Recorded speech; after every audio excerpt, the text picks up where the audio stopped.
Hey, Laura J. and Michael Seegers here for the next episode of the Michael and Laura Show, where today we are going to be talking about spirituality and the mystery school tradition. So, if you're not familiar with what a mystery school is, Michael, would you introduce people to that notion and how it differs from religion? Thank you, Laura. Mystery schools have been with us for thousands of years, and most people have traditionally received their education either through the school system or through whatever spiritual institution they might be affiliated with, whether it's a church, a synagogue, a temple, or whatever. But there's a whole nother resource available that many people have never accessed or even heard of, and I'll give you some examples. When you drive into a town at the city limits where you see the sign that tells you what the name of that town or city is, you also have another sign that lists community groups. And you'll see the Lions and the Kinsmen and various community groups. And very frequently you'll see Shriners and you'll see Masons. And the Shriners are well known for their charitable work with hospitals. But what most people don't know is that the Shriners are actually high level Freemasons. So when you pass the 33rd degree initiation in the Freemasons, you can become a Shriner.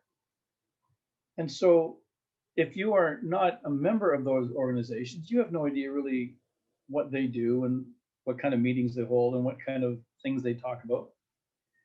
But the Freemasons are a tradition that actually goes back to pre-biblical times, and they are a mystery school. And it is a place where they disseminate knowledge that has been known by very wise people for thousands of years. And it's not knowledge that's generally accessible outside of those systems. And there are other mystery school traditions that you might be familiar with if you've ever heard of the Rosicrucians. Some yoga schools can be described almost as mystery schools because they're teaching things that certainly seem mysterious and are outside the realm of mainstream information and based on eternal truths and based on science.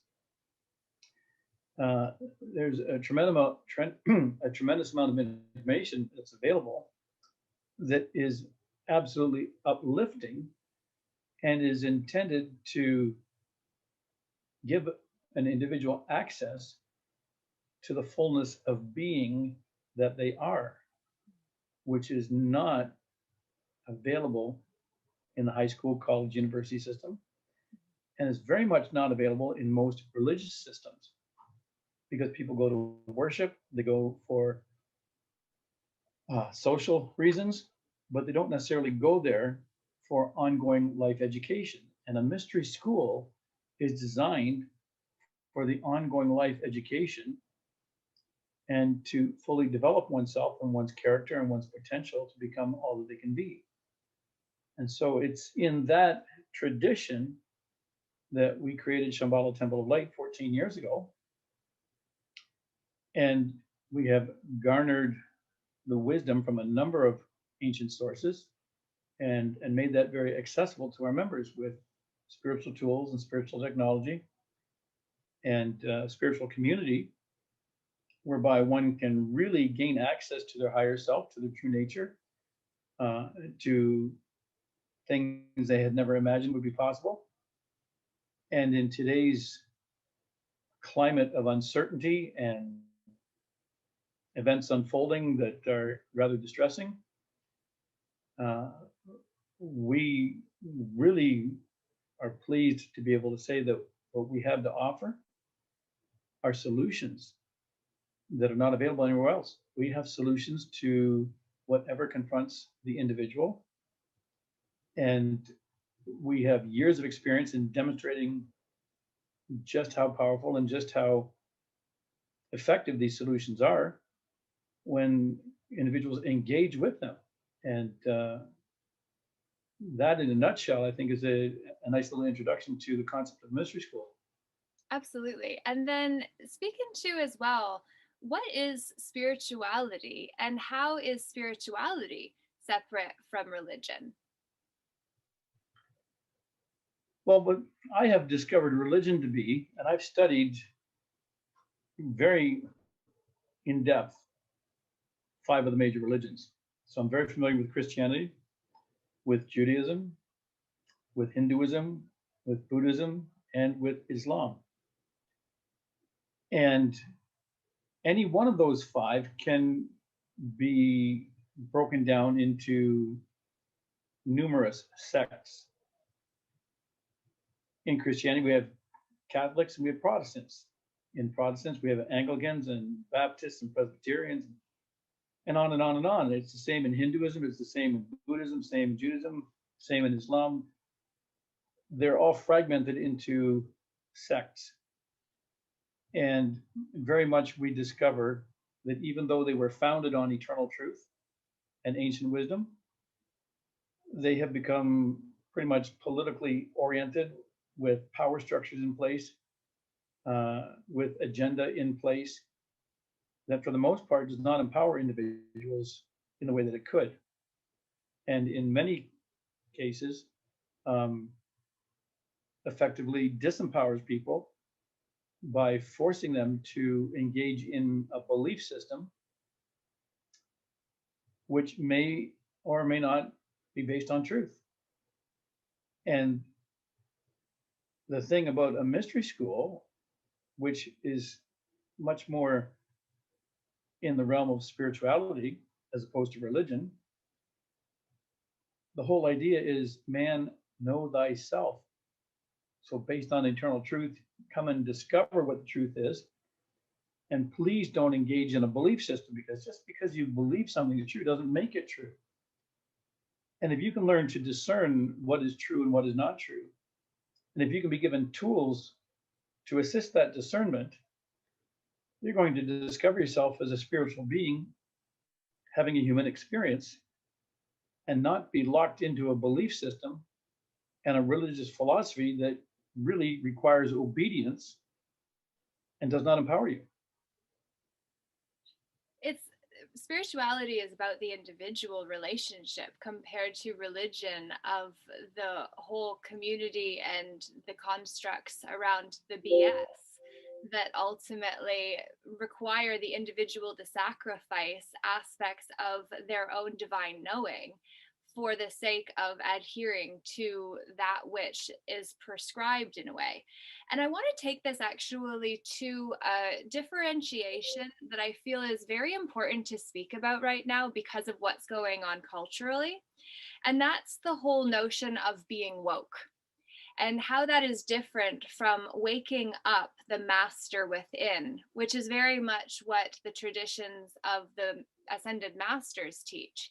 So if you can speak into the difference between woke culture and putting others down in order to say it's the sheeple and the less thans, compared to knowing the truth, feeling the truth, and being able to be that truth because of our own example. I'm setting it up in terms of how I'm seeing that differentiation, but I'd love to know your perspective, Michael. Well, it's always disconcerting when people take a position that because they have certain information that they are better than someone else. And with the internet, there is a proliferation of information, and there is a tremendous proliferation of misinformation. And as a student of political science going back to 1977, I remember in the pre-internet days when it was so precious to be able to obtain literature that gave you a perspective outside the mainstream. But it was tremendously challenging to vet your sources and make sure that your information was valid. And there was a time delay between discovering an idea and researching it and validating it and coming to a reasonably accurate conclusion about that. And what we see in the internet today is people are producing information so rapidly, that there's very little time to validate it. Much of it is just accepted verbatim. Much of it is erroneous. Much of that is intentionally so. And so the number of alternative narratives going around are ridiculous. Now, we have every right to understand that we have been lied to about many things. And if the truth that the masters know were given to humanity all at once, they couldn't handle it. The good, the bad, and the ugly, it's not very nice. It's too much. It's far too much for most people. Mm-hmm. And what unfortunately happens in this woke culture is people tend to really put a lot of attention upon the information that's not very nice. Mm-hmm. And they need to, because it's part of a process of assisting your fellow man and your fellow woman to come into a greater understanding of truth and reality. But what I see missing in a large part of the dialogue is a solution-oriented dialogue. Mm-hmm. And that's where we come in. Mm-hmm. Because I discovered years ago that I could reveal information to people very easily that overwhelmed them very quickly. And if I did not have an antidote handy in the same conversation, mm-hmm. the negative impact could last for the rest of their lives. And some of them actually said they didn't want to ever speak to me again. Mm-hmm. It was just too powerful. So I learned long ago to make sure that I had both offerings at the same time, that if I was going to introduce information that you needed to know, I would also introduce information that would help you deal with that. And so the spiritual solutions are absolutely necessary. And for the most part, they are not taught, they're not understood. We keep hearing in much of this conversation, you need to pray, you need to get back to God, you need to pray. But there's a lot more to it than just telling people you need to pray. Most people don't know how to pray. Mm-hmm. Most people don't know what prayer is or what it can be. And so there is a science to everything that the masters present, and the science of prayer is profound and it's powerful beyond most people's imagination. And if they knew what we would like to teach them, they would come running in droves. They would be breaking our doors down to get this if they knew what we had to share.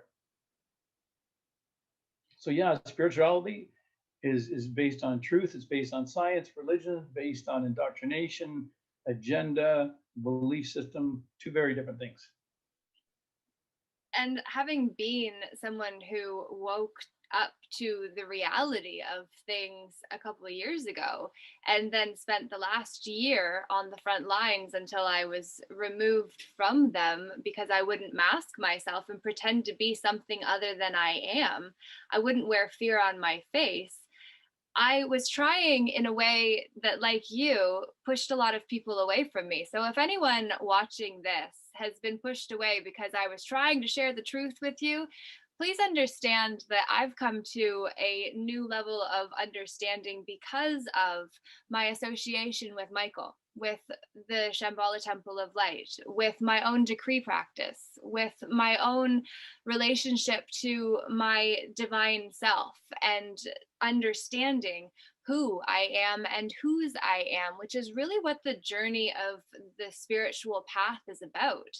On the Shambhala Temple of Light website, there are questions that are asked that we're all really asking. And if you speak into those, Michael, I think it might help people really see themselves on the path for where they are. We must understand that where we are is not a reflection of our potential. It is a reflection of our previous level of awareness of our potential that created our present reality that we can move forward from. So my apologies are a reflection of the fact that I am choosing not to hold myself bound to the mistakes that I've made, which is what this allows us to do in a way that supports ourselves so we can support others on this journey. So the questions that we have on the website: who are the masters? Who are you? reincarnation, law of karma, auras, and chakras, violet flame, and so much more. So there's two fundamental questions. Who are the ascended masters? And we go into that in detail. We have produced a video, and I have an article written on Quora that addressed that in tremendous detail. And then the even more important question, who are you? And most people don't know how to discover that. The truth is, you are a divine being. You are part of the one divine being, which is God. We're all a part of that, but nobody ever told you. And once you come to understand that and realize that you are just as special as anybody else, and you have a higher self that you don't really know about yet. In science, they say we use 10% of our brain. I say we use less than 1%. And we access less than 1% of our being, who we are as a spiritual being. We don't have access to that. It's been shut down intentionally just by cultural programming. You can't blame your parents because they didn't know. And you can't blame your grandparents because they didn't know, because we've all come through this same system of dumbing us down into the minimum possible consciousness that would allow us to function. And so the mystery tradition is designed to slowly bring you out of that and into the greater awareness of who you are and what it is in terms of your spiritual destiny to become an ascended master, just like Jesus, just like Buddha, just like Mother Mary, just like Archangel Michael, just like all the ascended beings who have become perfected beings over the course of millennia of spiritual evolution. Welcome to the path. And youth are particularly being targeted right now with everything going on. So I would love if you would speak into how a young person who maybe is confused because their parents are busy, their teachers are online, there's a disconnect, we're being told to stay safely separate from one another and to make sure that the 6-foot distance doesn't interfere with our heart's overlay of the magnetic field of the heart that radiates 6 feet out, that is part of why that's the specific distance that we're being encouraged culturally to step away from one another or to stay away from one another with. And so we understand. So if you're a youth or you're connected to a young person, please share this with them, because they really need to understand. You really need to understand that we're here and we see through it. And even if you are with people that are trying to do their best to keep you safe from a fearful place, because that's the propaganda that's being sold culturally right now, please understand that you have a choice. You are powerful beyond measure, and we need you truly to wake up to who you are and why you came here, what you're part of, because we're all part of this together. So that's my plea. And I would love to know if, Michael, you have anything you want to add into specifically where the youth are concerned, because we feel for where you're at and we see your power. Well, let's go even a little bit beyond that. Let's look at a little baby, newborn infant. Hasn't been programmed yet. That baby could be born in North America. Parents could, for whatever reason, give it up to adoption. Child could be raised in a foreign country, learn a foreign language, learn a foreign culture, be a whole different person. That infant has infinite potential for programming. Could grow up in any culture, learning any language, learning anything. So whatever culture it does grow up in, it's going to be very limited by what that culture has to offer. But that little newborn baby is a spiritual being. One day will be an old man or an old woman, hopefully a wise one. And that little baby is possibly a very ancient soul that's been around a few hundred or a few thousand times. And so it's important to recognize how, whatever age you are an infinite being. This isn't your first time around. And you are here in embodiment on this planet at this time because you have a divine destiny to fulfill. And it was deemed appropriate by those much more advanced than you, cosmic beings that we call the lords of karma.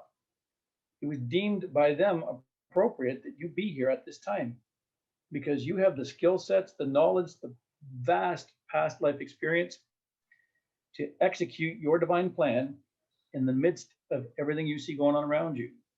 You are truly up to the task once you awaken to your divinity.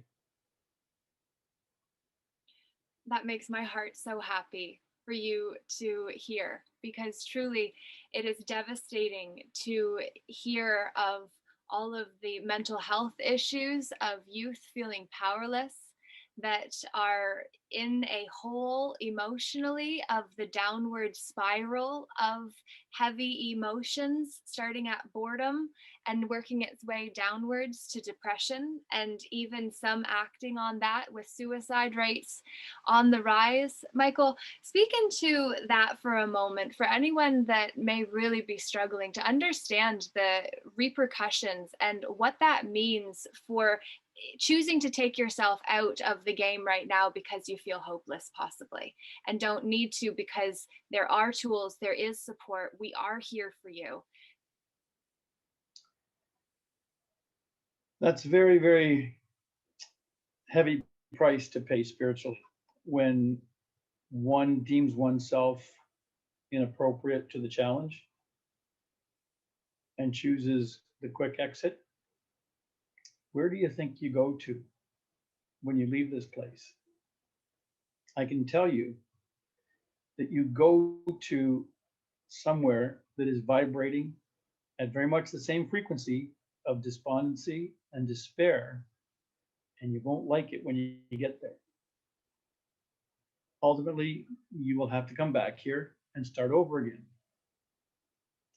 And the chances of it being easier the next time, slim to none.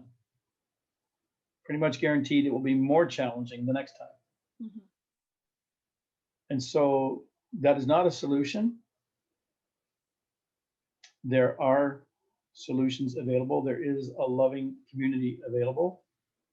And it's in that light that we reach out to you. Fully. We are here.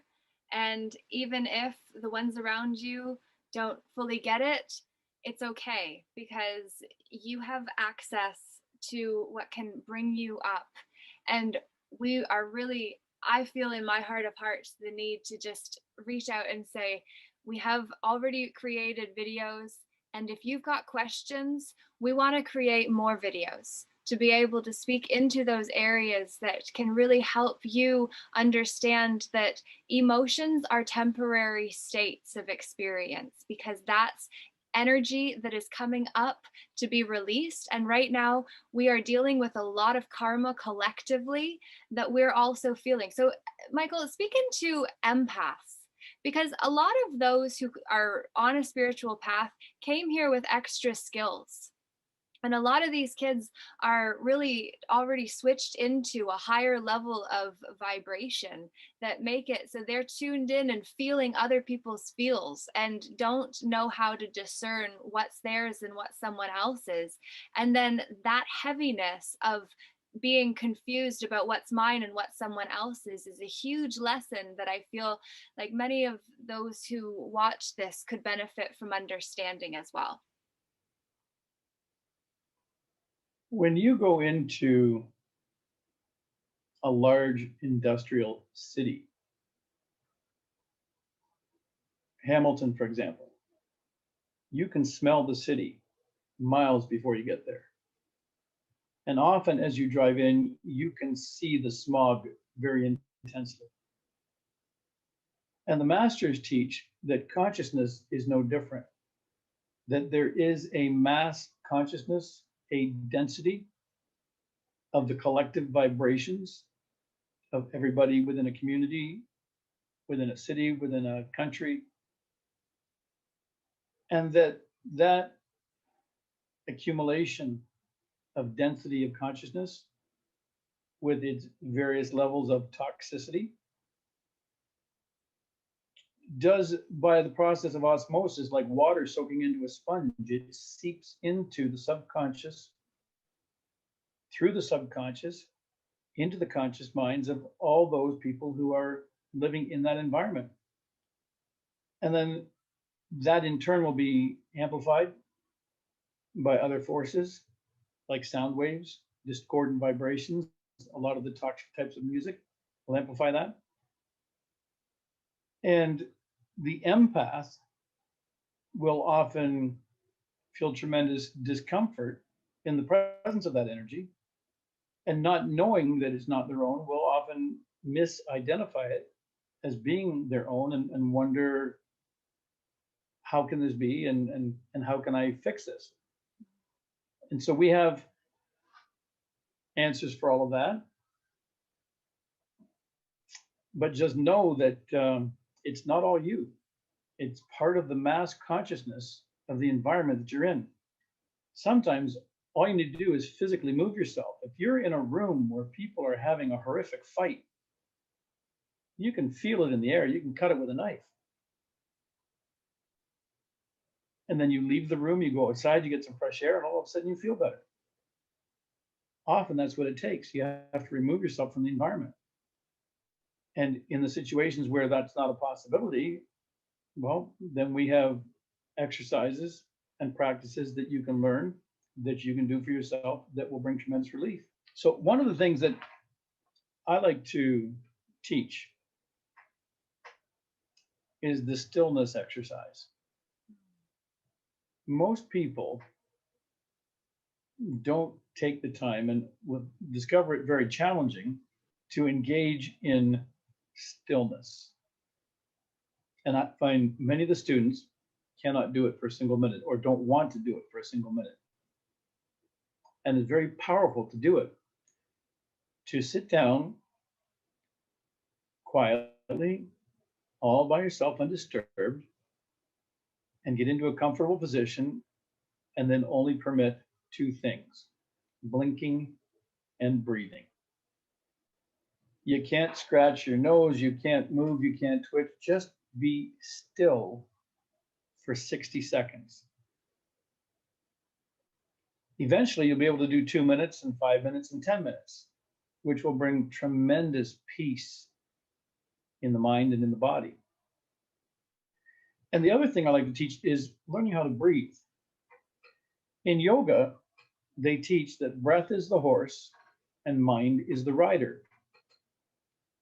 Your mind is riding on your breath. And when you learn to control your breath through rhythmic breathing, through conscious rhythmic breathing, and when you learn to engage your abdominal muscles to properly exhale and get the stale air out of the lungs and get a complete breath coming in, you can find tremendous peace and comfort by stilling the physical body and the mind which follows that. So stillness and breathing are two very powerful tools. And we go into greater detail in how we teach that. So if this has spoken to your heart today and you are wanting more information, then you can go to shambhalatempleoflight.com. And there are resources there, including a Saturday night beginners broadcast where you'll be able to do some decrees with a community and be able to receive a dictation, which is a lesson, and be able to really bring it's an opportunity to bring the sacred back into your life. And as a final note for today's session, Michael, if you would actually speak into what it means to be sacred. There is a phrase that we encounter very much in Buddhism and very much in yoga. And the phrase is authentic presence. And so addressing the sacredness of life means bringing reverence to your authentic presence and recognizing that you have a personality, you have an ego, and you have a part of you that has emotions and has upsets and has responses to stimuli and is not always harmonious. But bringing harmony into your life through reverence to honor the authentic presence that you are, I think addresses that question of what is sacredness about? I love it.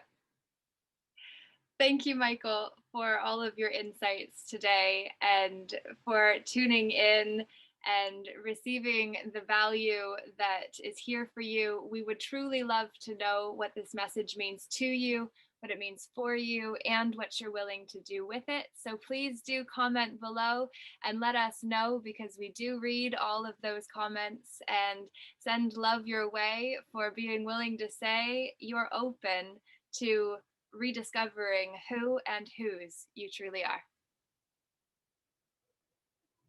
Thank you.